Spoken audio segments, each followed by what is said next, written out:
applause. Happy International Women's Day. And to our allied men in the room.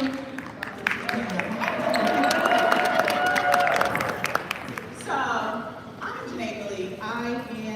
My official title is Senior Director of Strategic Partnerships and External Affairs at Play, but I also have the privilege of serving as the lead for Star CGI. You are here because of Star CGI. So, if you don't already know, Star CGI is a conglomerate of 10 leading nonprofits here in New York City. We have a reach of about 6,000 girls and gender nonconforming youth that we serve on an annual basis. We work together to build this holistic, well-rounded young person, as you meet one of our star young people here today as well, okay? We are well-versed in the sports, the arts, literacy, advocacy, and leadership space, okay? Why are we here, and why this conversation? Today's conversation is really around empathetic leadership. We've all survived a pandemic. I want to say it's over, right? Like, is this good? Good, right? Like, we've all survived the pandemic. And I think there's a real conversation, or there's a real interest in really shaping the way that we interact and the way that we engage, not only with each other, but the way that we engage with young people. Star CGI is very intentional about the authentic work that we've been doing in this space. 4 years ago, we approached Nike and we said, hey, we want to do some sort of an event for young people, bring our girls, bring our gender expansive youth out, and let's have some sort of event that really supports self-care. We called it self-care, hashtag self-care Saturday, right? And this was before self-care became this trendy buzzword that it is today. And then the pandemic hit, and it was like, oh my God, like, we need this, our young people need this more than ever. And we're so gracious to Nike, who's our host today, so thank you, Nike. But also, Nike, who's really supported us in this initiative, and really powered and funded this event, our self-care initiative that we've been doing. Currently, we're on our 4th year. Registration, yep, thank you. Registration actually opens today for self-care celebration. But we've also switched our narrative a little bit to be self-care celebration instead of self-care Saturday. Really wanted to push this narrative that self-care is every day in every single way, and not just for Saturdays. So we have an amazing panel lineup today that's of thought leaders and people who are really embedded in this space to have this conversation with us. What are they seeing in the mental health space, in the leadership space, and to provide best practices on how to reshift our narrative, the way that we engage with our young people and the communities that we serve. Okay, so I would like to invite all of our panelists to come join me on the stage, and they will introduce themselves.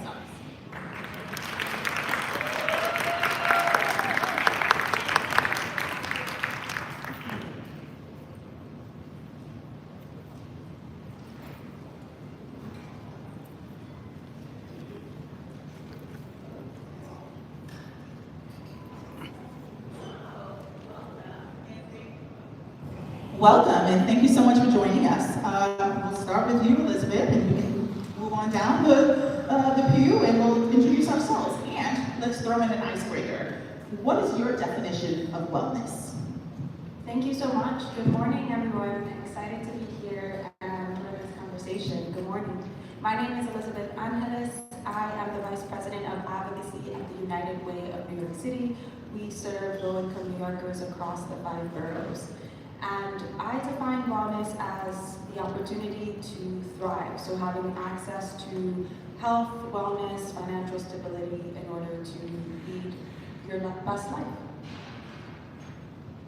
Hi everyone, my name is Natalie Henry. I'm a high school senior. I've been with STARS for about 3 years now, and I have been very blessed to find STARS at the time I did. As far as wellness, I think that wellness is defined by your emotional and spiritual well-being and how your soul interacts with others. Hi everyone, my name is Kimberly Blair. I'm the Director of Public Policy and Advocacy for the National Alliance on Mental Illness of New York City, NAMI NYC for short. I also identify as a peer. So for those who don't know, a peer is someone who lives with one or more mental health conditions. I think it's really important to acknowledge that in every space I'm in because visibility is key when we talk about wellness. And for me, wellness truly is, defining what my oxygen mask is. All right, we always have this metaphor kind of when we're on the airplane, and they always tell you, you have to put on your oxygen mask first before you can help others, right? And for each of you and for myself, that might look different, okay? It might be a combination of social and spiritual well-being, but it could also incorporate aspects of physical or familial well-being, making sure that we have engaged in our social connections. So for me, my oxygen mask is making sure that I'm well connected to my family and that I am prioritizing my mental, physical, and spiritual health so that I can show up for others. Thank you. Good morning, good morning. My name is Brendan Mason. I'm the manager of social impact here at Nike. Thank you. Thank you. Excited to be a part of the kingdom. Thank you for the invite, Janae. I'm stepping in for my colleague, Jeanette Rodriguez. Queendom? I apologize, the Queendom, thank you. Stepping in for my colleague, Jeanette Rodriguez, who has caught the flu, so is at home sick. But excited to manage philanthropy here at Nike and the larger kind of New York metro area across a number of our portfolios. When I think of wellness, I think mind, body, and spirit. For me, that starts with 8+ hours of sleep a night, normally a morning text to or from both of my parents, and then exercise or some sort of mindfulness is really how I know I can start my day off the right way. And again, like my fellow panelists have spoken to, that changes for every single person what wellness looks like, and I would say on a day-to-day basis it changes. Sometimes it's pizza for dinner, or mac and cheese and fish sticks because that's what feels right.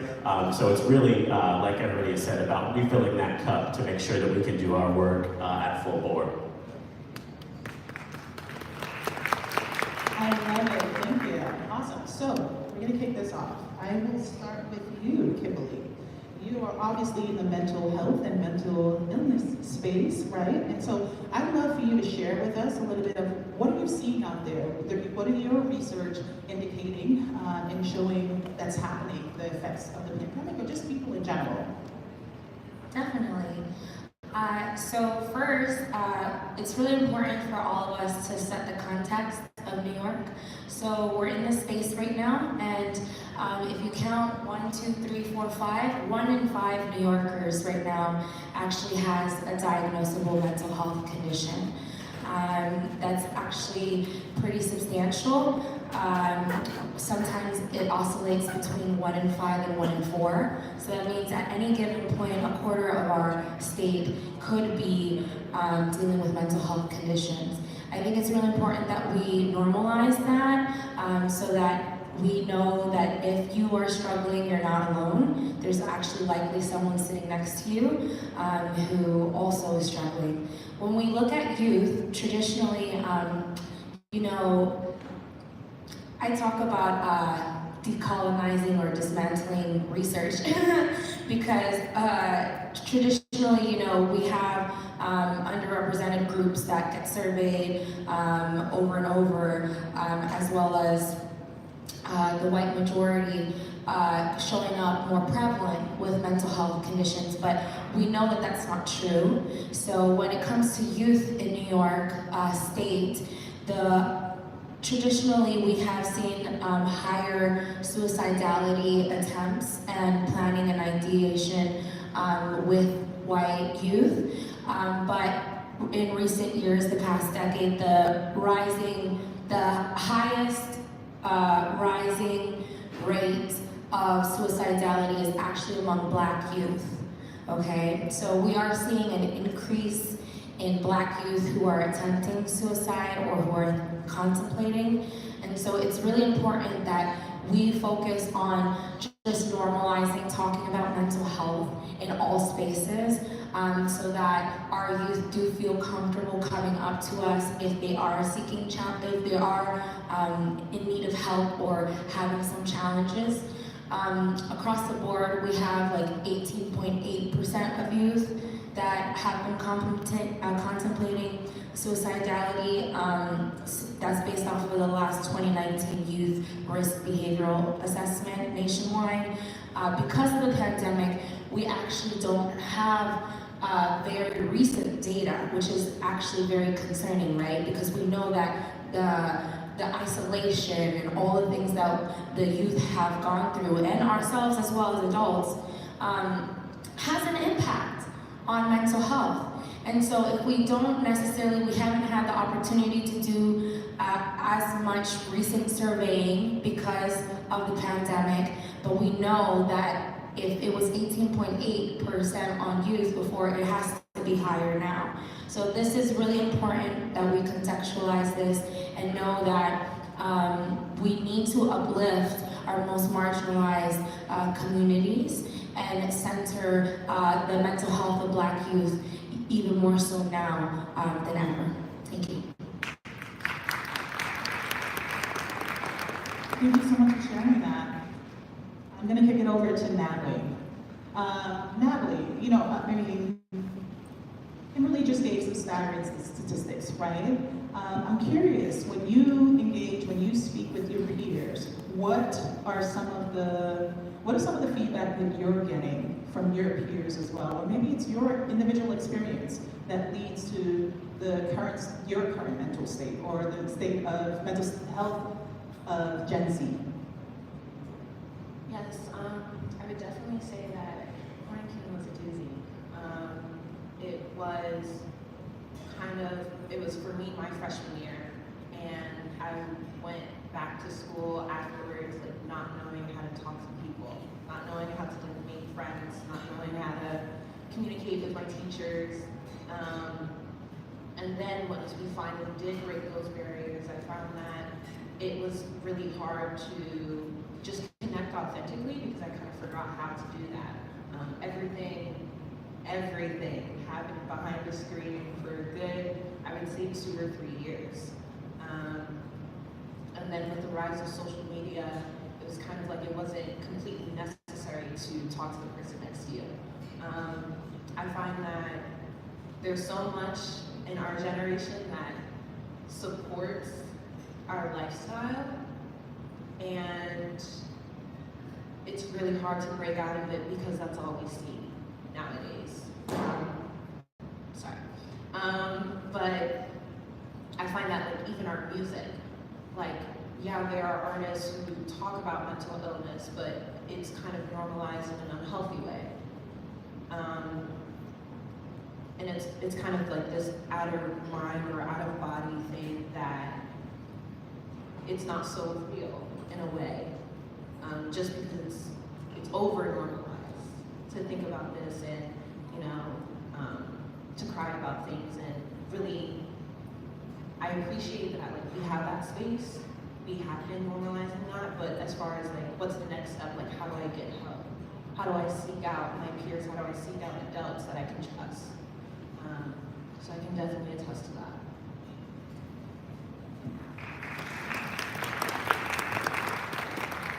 Can I ask, just to push that a little bit further, when you talk about seeking out adults, seeking out support, we have a lot of people that are in the nonprofit space, education space, philanthropy space, right? What does that look like when you say you're seeking out help? How do we help? I would say really just go harder with what you're doing right now. I was very fortunate to start CGI like maybe a month into quarantine, and I stuck with it really hard. That was like my anchor during quarantine because I started to connect with all of these girls all over the city, talking about advocacy and like getting my voice out there. That was the first time that I actually spoke out about my feelings and my experiences in a valid space. I really do like having the opportunity to connect with people outside of my regular day-to-day spaces, so whether that's home, whether that's at my church, whether that's at school. It's nice to have like another space where I get to meet people who aren't in my everyday spaces. I find that like even connecting through activities. Some church Saturdays gonna be lit. But I'm really looking forward to that because everybody's coming almost from everywhere. And I have no idea what to expect, but I know it's gonna be great, it's gonna be fun, oh it is. And I find that also in these spaces, always having an adult to confide in, it usually happens naturally. That one person's like my go-to, Janae's my go-to, Smalls is. But I find that to be really helpful in these spaces, just in case like the fun isn't really connecting with me at this time, I can check in with someone and say, hey, like, can I have a minute? Can I speak to you for the side like that? I find that to be very grounding for myself, just to be present and to be candid where I'm at.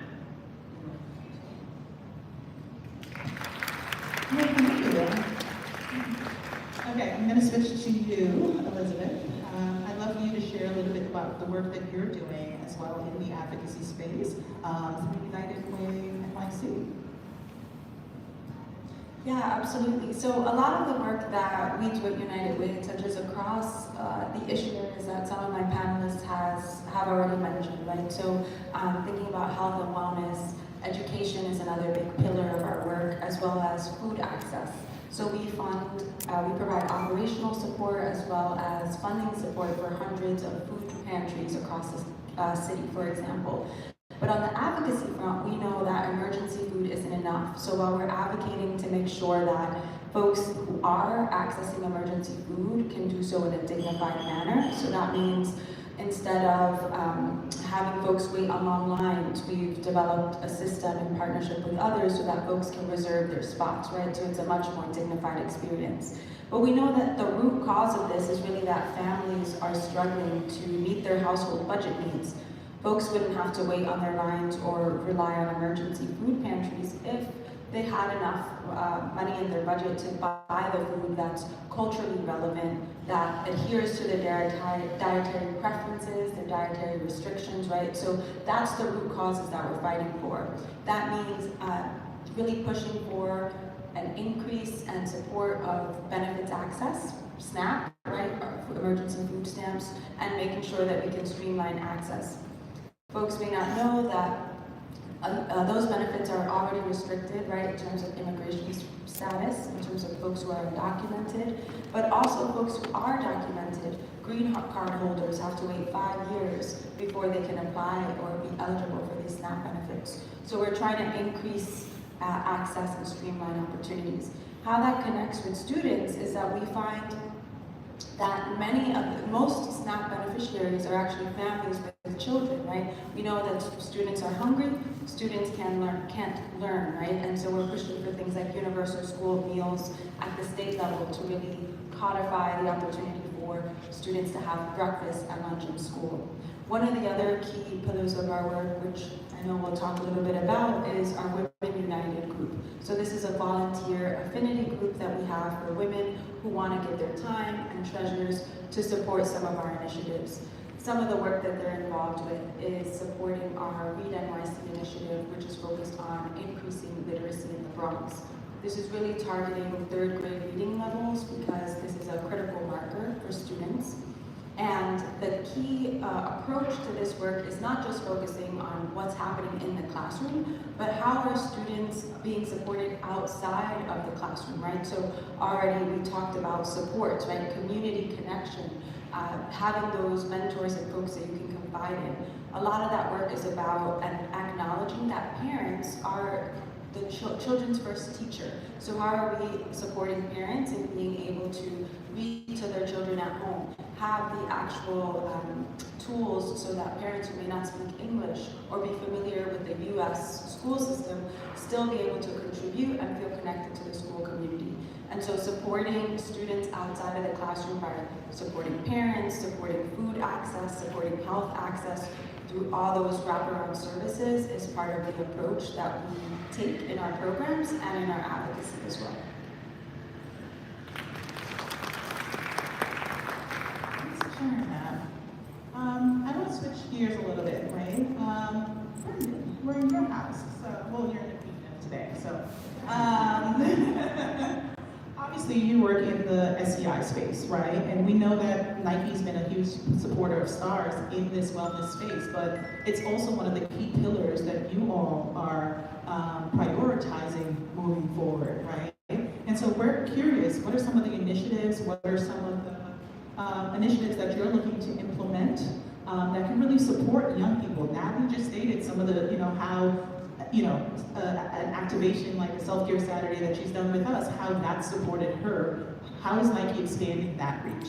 I just want to shout Natalie out again before we move forward. Just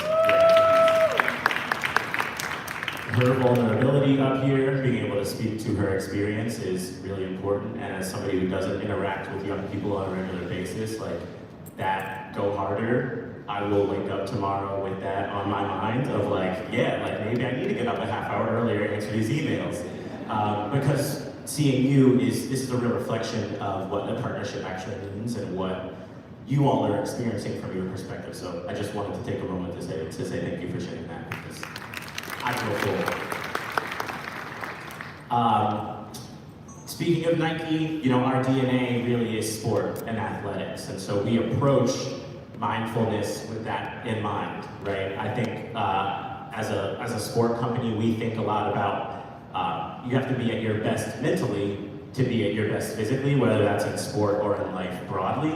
And so that's why it has remained and will remain a priority and a pillar of the work that we do at Nike. And so we're also approaching wellness with that athletic mindset of this has to be an everyday thing. This has to be not only a part of our action, but a part of our vocabulary, and just something that happens every time we do anything, right? Mindfulness and wellness is involved, and so that's why we, are so fortunate to be on this journey with the STARS team, self-care celebration, again, growing from a one-day experience to 4 days, because we know our young people need all of those 4 days, and if we could do more, we would do more, right? And so what we try to do is just weave it into everything that we're doing. Think about starting meetings with mindfulness and meditation moments, having folks come in and you do a body scan before you jump into the actual, minutia granularity of the meeting. Gives folks an opportunity to really check in with who they are, where they are, and what they're bringing to that meeting. And I'm sure we'll talk about this in the panel, but the intentionality that comes through after you've had that moment to sit and process.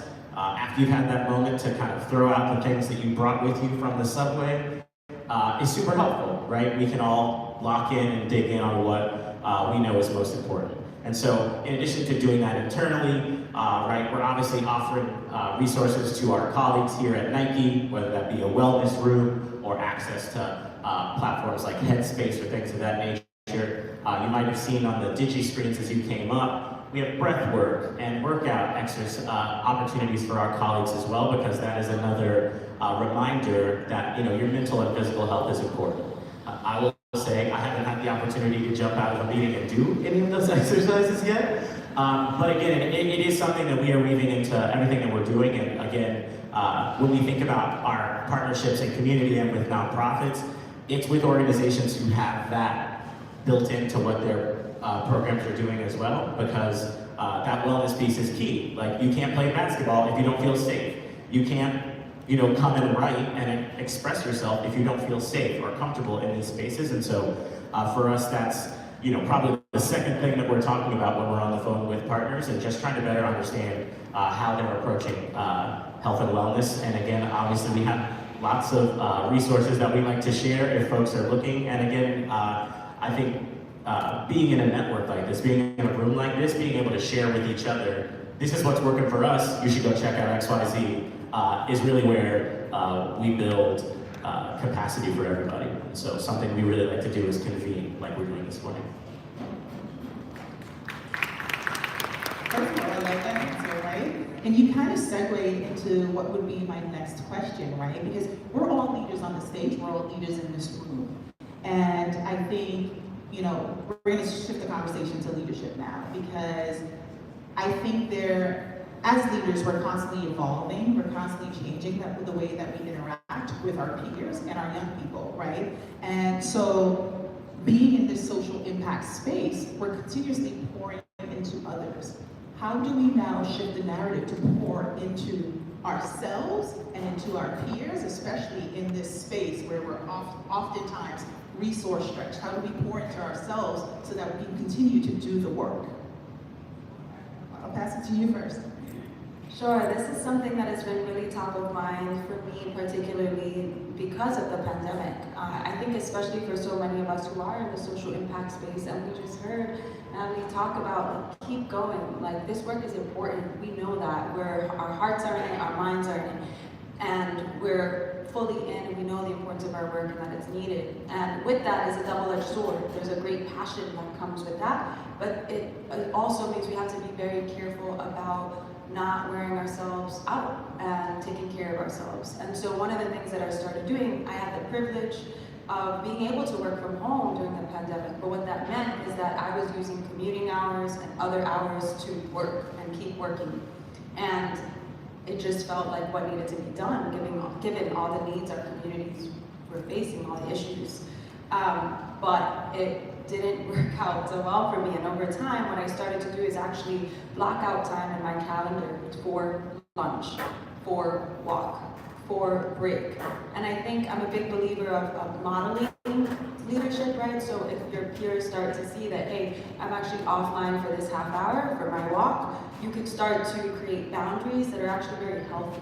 And I found that when I started to do that, is actually when I mean, you've heard it before, it sounds cliche, but I became much more productive, much more engaged. Some of my biggest professional accomplishments happened when I started to close my laptop at 5. I joined a gym membership for the first time in my life in 2021, once things were a little better with the pandemic, and have continued that discipline and consistency. It's my time for me. Maybe it's not the gym for you, maybe it's painting, maybe it's breath work, but I encourage everyone to find that thing, whether it be 5 minutes a day, 30 minutes a day, where you're just taking time for yourself, especially if you're in social impact work and passionate about your community and staying involved and staying engaged. Quick show of hands in the audience. How many of us take that 10-minute break throughout the day to kind of just work? Oh, word? I'm the only one who's not doing it? Noted. Nikki, just so you know, my calendar will have. Did anyone else wanted to add on anything onto that? Yeah, so I feel like we really need to shift the conversation from boundaries to guardrails. I think that a lot of people cross boundaries, and while we are supposed to keep them firm, in this space, because of all the need, because of all the pressure you feel that if I don't show up for my community, who else will, right? Then we deplete ourselves. And so there has to be a point, when we talk about guardrails, there has to be a point where you're like, I cannot cross this because I will fall over. So defining that for yourself as an individual in leadership, making sure that you know that if I don't close my laptop every day at 5 to do my exercise, then I cannot show up for anybody else. That is the guardrail that protects me, that does that self-preservation so that I can show up for the work.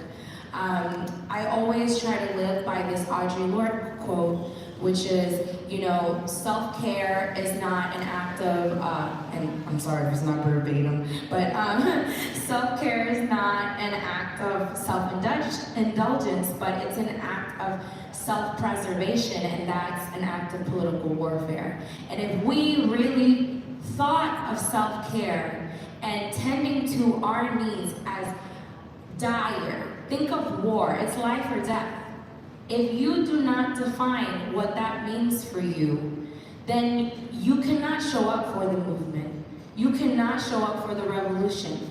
We are here every day showing up for our communities, and we need to make sure that, again, our cups are filled as well. So I really want to encourage each of you to really define after this conversation, what is your guardrail? What is that hard no?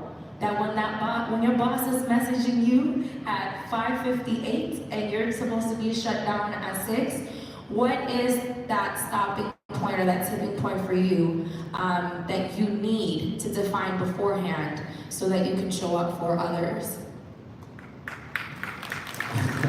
I want to underscore, highlight, double click on all of that, please.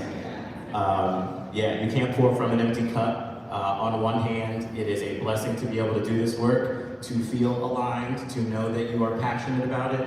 On the other hand, if we don't come at 110%, we are not doing our community justice. So it is about turning your email off. It is about carving out that intentional time and being almost strategic, again, about it, right? I know that tomorrow's gonna be a long day.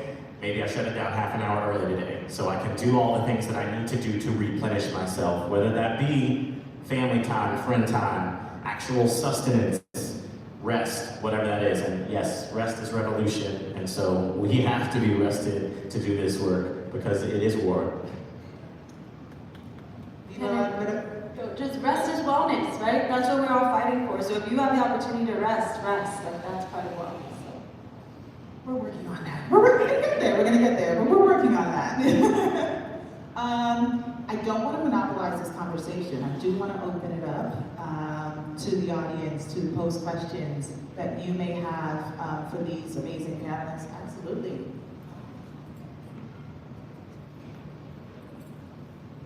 Multitasker, look at that. We love that. Thank you, Janae. Thank you. Let's have a round of applause for her. My name is Sharon Nelson. I am the founder of Civically Re-Engaged Women. We train women how to run for office. I'm a guest of Liz Abza, founder and executive director of Bella Abza Leadership Institute. On her shoulders I stand, and Bella Abza's shoulders I stand. My question is for Kimberly. The statistics you mentioned about the Black teens and the numbers going up with suicide, it's interesting because I think there's a juxtaposition there between racial profiling, the pressures of what it means for excellence and achievement in our community, as well as COVID and the isolation, and all of that amalgamated into one spot of the fierce urgency of now, per se. The studies you mentioned, do they cross-reference those other morbidities, as we say? Great question.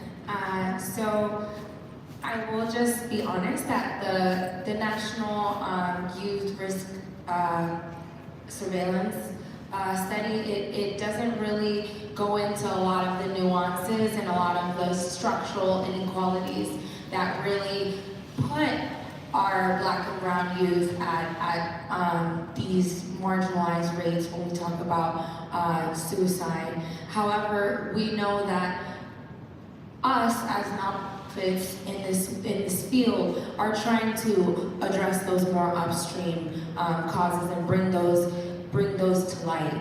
I will say that something else that I forgot to highlight is this notion of intersecting identities as well, right? So we know that LGBTQ youth are also at a higher risk when compared to heterosexual youth for suicidality and ideation. So these are the things that our research at the US level, it does touch upon certain subsets of demographics, but not necessarily the pressures that put us in those situations. And I do think that we need to be moving towards that. We need to be moving towards deconstructing research and making sure that we are testing for other associations that haven't been traditionally thought of, such as,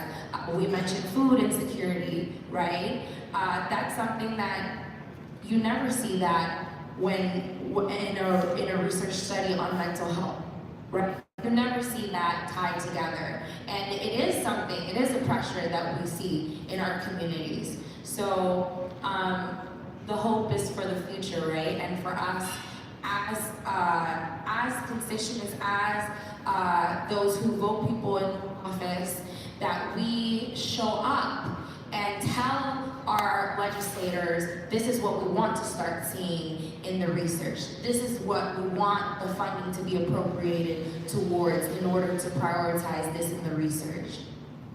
Oh, I think there's a follow-up question.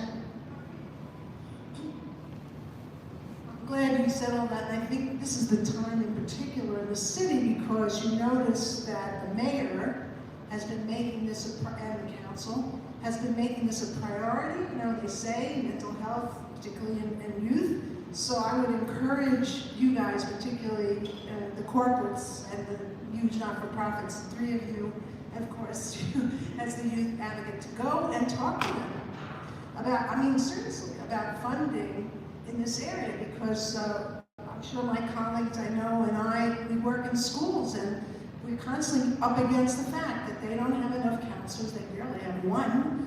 And we, as an organization, I know my colleagues have faced this too, we have to deal with a lot of mental health issues that are brought to us in the after-school program that we run. And we're from the outside, all right? We're from the outside as a not-for-profit trying to, you know, help do this great after-school. So, what I'm saying is, what you say is right, but I really encourage you, United Way, NAMI, Nike, to really speak to the council and the mayor, because put them to where they're saying they're at.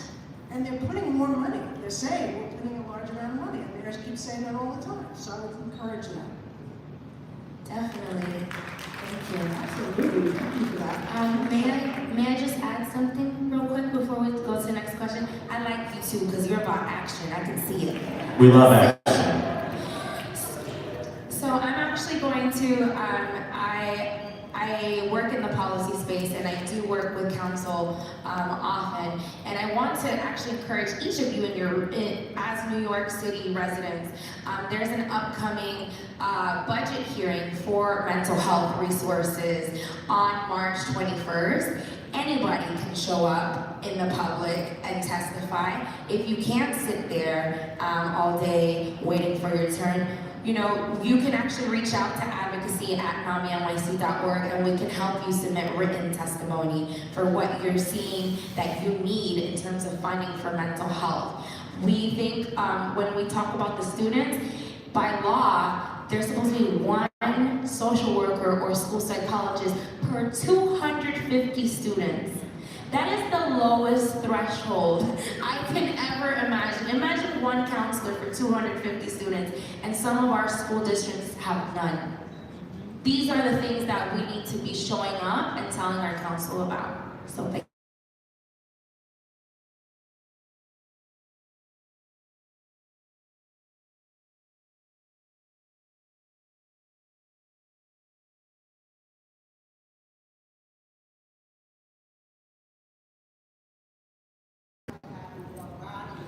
It's not enough to have the one body in place, but also the training. And we have to make this a continuum from sunrise to sunset in the person's life. Not just for the 8 hours there at school or the after-school program. All parts need to connect and hand off. I totally agree with that. I think there's a intergenerational work that needs to happen as well, right? Because I think a lot of times as nonprofit organizations, we tend to focus on the young people, but at the end of the day, the young people do not make decisions in their homes, right? How are we addressing what are the stresses? Maybe home is the stressor, right? So how are we also extending that work into the household? So I totally agree with you there. Hello. Hi, my name is Brandy. I'm Senior Program Manager over at PowerPlay. I'm curious, since most of us here kind of grew up when there was no social media, this question is for anybody who wants to take it, but how do you see the development of social media affecting our youth and their mental health and their wellness?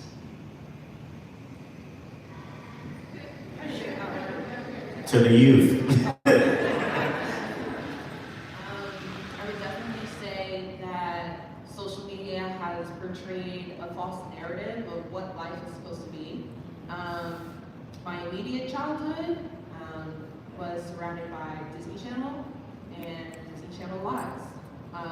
After that, social media became the whole thing, and social media lives. And it kind of made me feel like I couldn't possibly be doing this thing right. Like I'm doing something wrong because I don't look like this, I can't afford that, and this is not the standard that I'm supposed to be living at. That's something that would always occur in my head. And in growing up and seeing that, and then not seeing really anything different in real life, it does like a toll on your mental health, but slowly and progressively. It's not something that you really realize until you have that tipping off edge point, where like it's too much. I find that when I get in these spaces, and even at school, when I have like real conversations, like this stuff is actually real, like I'm not alone, and maybe not passing this math quiz. Like I thought everybody had it. I don't, she don't. And I find that just actually like taking time to like put my phone down and actually like talk to people, it makes me feel like, oh, this is normal. This is okay to be in this space, and there's nothing wrong with what I'm doing. I'm on the same path as everyone. It's really grounding to know that I'm not alone, and really take that step forward with someone and being vulnerable. And I'm really glad that I got to be vulnerable with you all today.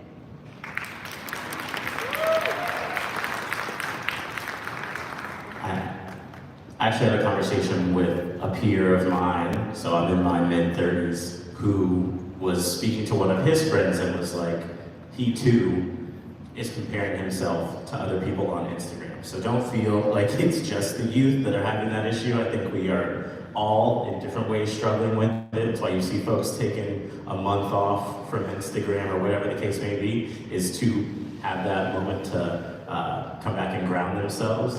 But somebody told me something the other day that I'm trying to use with regards to social media, and it's use it, don't let it use you. So good for you for already being able to tell, like, that's not real life on the internet. These are, manicured and filtered pictures, and that's a loaner car, that's not their car. So focus on that math quiz. I definitely would like to add that social media has actually helped me a lot too. Once I did start to use it, that was mainly during quarantine. I actually found Star CGI through an Instagram ad, and I was like, oh, this looks cool, this looks dope. And 3 years later, here I am. I've actually found like a couple of communities to connect with. In regards to social media, I find that if you use it the right way, if you engage with things that you want to see, I'll speak for Instagram because that's like my strong suit. They'll give you more of that. So I found Star CGI, then I found GGE, then I found Girls Right Now. So I find that when you pour your energy and your time, and you give, I guess for lack of a better word, views to these things that you want to see, these things that pour into you, social media, that algorithm will pour back into you, it will return back to you. There are a lot of things that social media does not make true, but when you can see these things that are actually real, that you can engage in, it really makes it fun to be on social media. So Oh, thank you for adding that. I think, yeah, social media definitely gets that negative rap, and for all it's negative, there are some positives out there as well. And shameless plug, if you're not already following us, we are at Star CGI. Next question. Hi, Natalie, as a member of Girls Right Now, I'm so proud of you. I'm the mother of a daughter.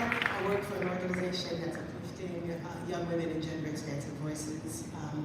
But you've given most of the answer to the question. I'm wondering, as an audience full of people who support you and support all of your peers, what one or two things can we be doing beyond advertising on Instagram or beyond social media?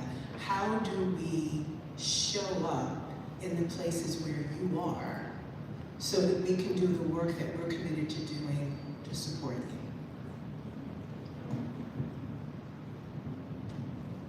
great question. That was actually the original question of the night. And I find that question, even though it's one or two things, it's so big, just because I am a very small percentage of the people you guys are trying to reach. Something that may work for me may not work for my school, my friends at school. So I find that definitely one thing that you can do is try your best to get into these schools. I would say that I'm very blessed to go to a school that has counselors, that have people, a couple of people that I can talk to, in addition to adults that I trust, my teachers, some staff members. But these people that you reach, for example, you guys, you were talking about how you're dealing with these youth that are at risk for mental health issues, but exactly they're not getting the support at their schools. So maybe connecting with their principal, connecting with staff members who are there and getting in there. I believe Girls Right Now, they have like a special partnership with some schools and making sure that there's advertisement there that, hey, this is a space for you. We're open, we're coming with open arms, express who you are here. I find that having options it makes me feel comfortable. Not every space that's open to you feels great to be in. And I found that recently throughout the past year, that it's okay not to accept that, but it's a little different if that's your only option. And secondly, I would say, just don't be afraid to talk to us. Don't be afraid. I find that a lot of people just around me, and when it comes to talking about real things, and I really enjoy that because that makes me who I am. That pours into me. Instead of pouring in a false narrative of how you want to help, just say this is where I'm at, right? This is where you are. How exactly can we build this bridge together? I know that's broad, but really something we all have to figure out. And I feel don't be afraid to hold youth accountable. You can only do so much, and giving them a flyer, letting them know this event, but they have to meet you halfway.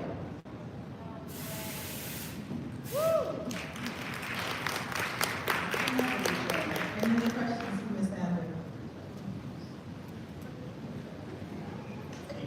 Thank you.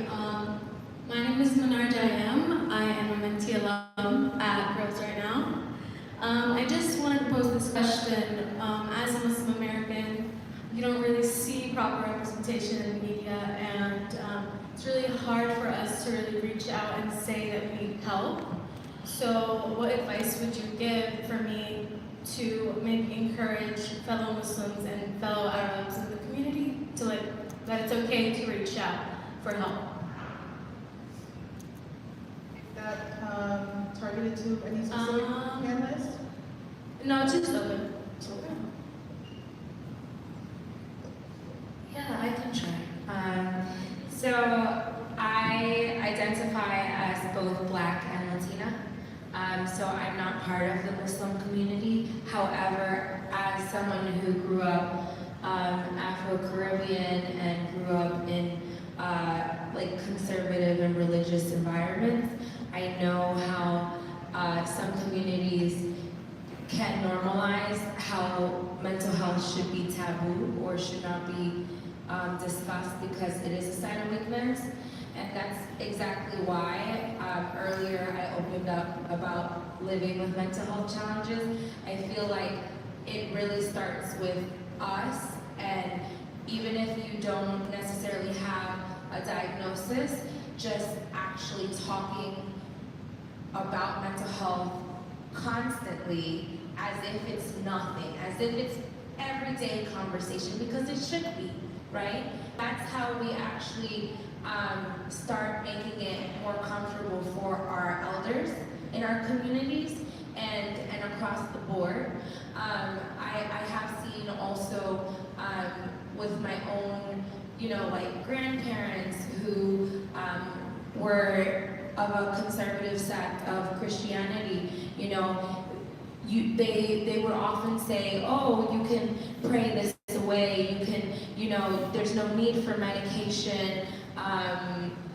And it wasn't until they started to see like the progress of me being on medication on and off since I was 15, that it started being like a shift in my community, right? A shift like, oh, okay, this might actually not be something out there or Western, and we could be faithful people and also acknowledge the need for help, right? And so it really starts with just normalizing the conversations in our communities and also listening to the silence, right?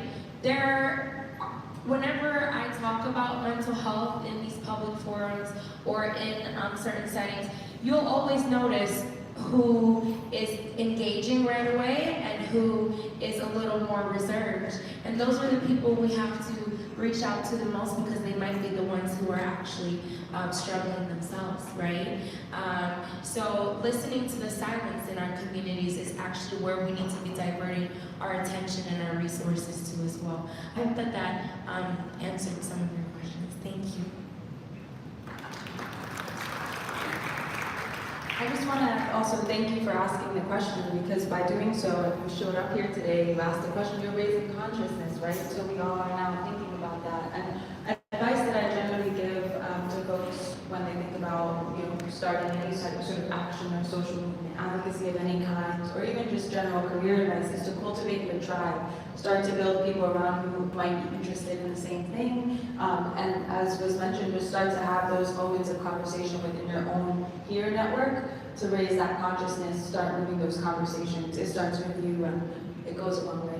Thanks for asking. We have time for one final question.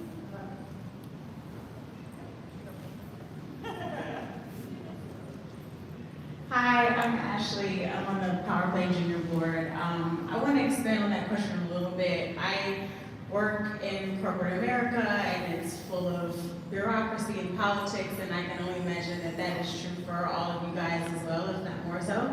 And we talked a little bit about your wellness strategies in terms of rest, but a big part of wellness that we don't talk a lot about is personal advocacy. So I'm curious about you guys' strategies around taking up space. Like, how do you do that in an environment where you're constantly advocating for your community? How do you advocate for yourselves and what you need? I'll kick it off. This is Brendan Mason, person, not profession. So we're going to separate those two, even though I'm in my house within the queendom. I feel like part of my role is as an instigator. It is pushing back against corporate wants and needs, and almost being the Civ for community, right? Having been a fundraiser, identifying the Black and brown communities, being a member of those communities helps me show up in this space and say, that's a bad idea for these 3 reasons. It makes it easy for me to reach out to my partners on the STARS team to say, this felt a little icky. What is it?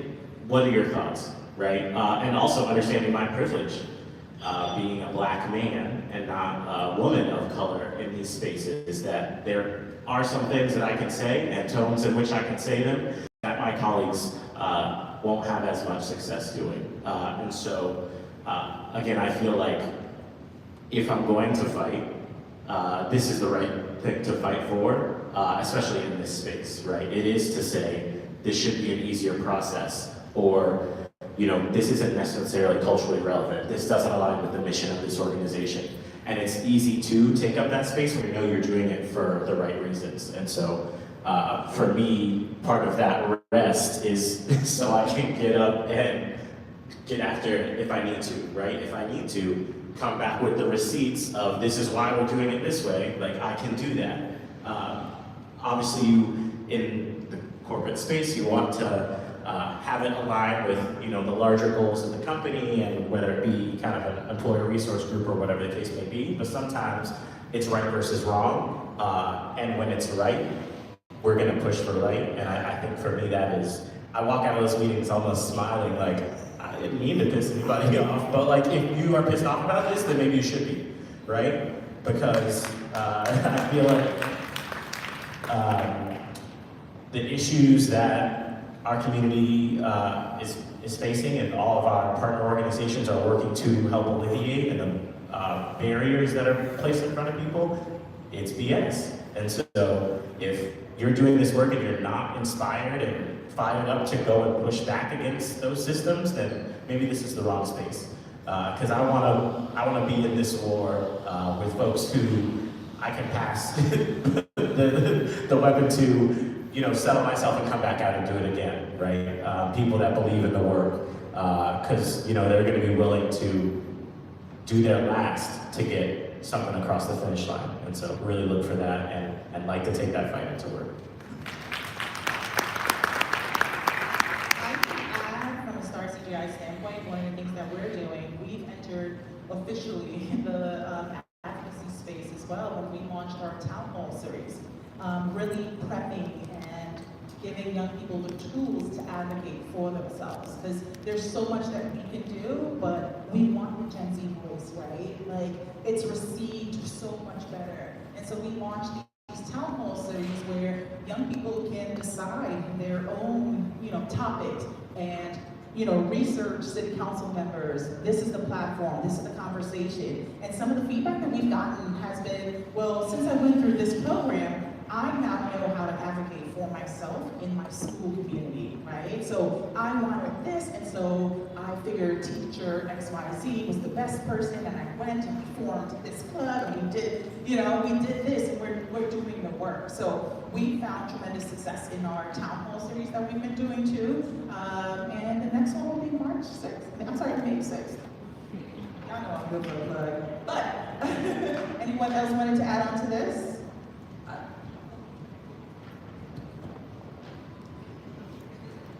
And every role that I've been in, I feel like internal advocacy is critical to the work, and it's about just making sure that institutions evolve with us, right? Like, and we are there, we have the privilege of being in an institution.